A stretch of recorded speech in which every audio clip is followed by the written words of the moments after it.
you doing in the district, or what's the district doing to address counseling of our children and educating them about the consequences of misbehavior? And what are we doing about out-of-school suspensions?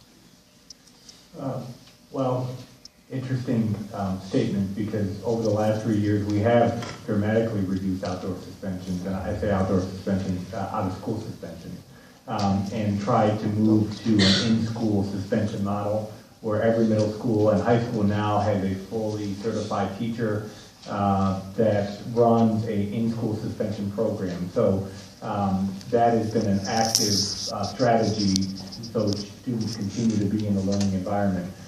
We've not only talked about that, but we've embedded it in the code of conduct, where we have one of the most progressive code of conducts in the country as far as requiring that certain infractions occur before you move to the outdoor suspension, the out-of-school suspension, with the exception of violent fights and other criminal activity that would lead to an out-of-school suspension or referral to an alternative school. But we certainly have put in structures and systems to prevent the out-of-school suspension. As far as counselors are concerned, we've increased the allocation for counselors at the middle school, where now every middle school at the minimum has 2 or more guidance counselors.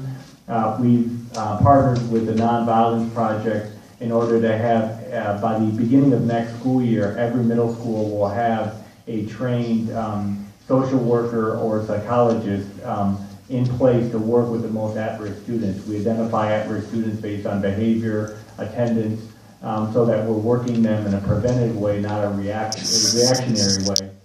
We've also tried to work with students directly at the beginning of the year to teach them what the code of conduct is about. I don't think we have historically assumed that students understand the code of conduct, but at the beginning of the year we make it mandatory that in auditorium type settings, grade level type of meetings, the dean of discipline, the assistant principal, the principal actually reviews the code of conduct so that students are very clear with what the infraction is and the accompanying consequence for that infraction. But I would say overall, we are moving to a more progressive code of conduct and implementation of that. Also excited to see the almost 3,000% increase in restorative justice practices, where students before would be either suspended or have detention, and instead they have to give back to the individual that they did harm to or the environment.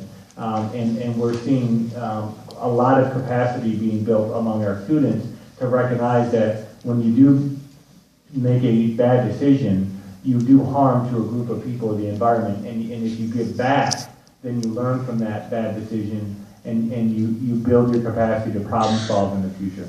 Thank you.